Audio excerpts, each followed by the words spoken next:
làm cua vô đây làm cái hố cái gọn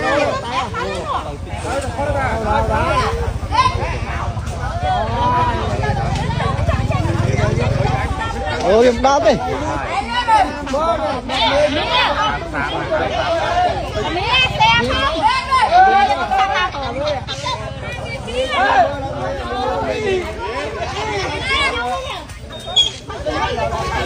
đam sĩ ta có đam sĩ anh ơi đi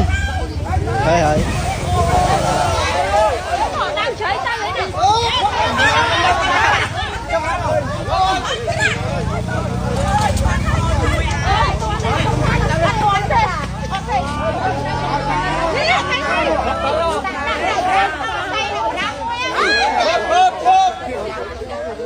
lương đâu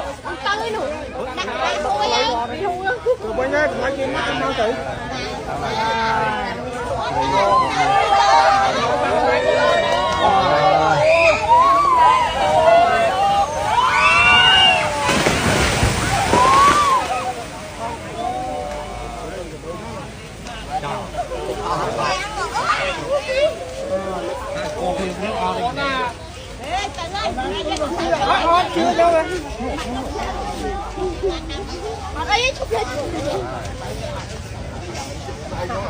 bà ơi đam chơi hộp cho nam mày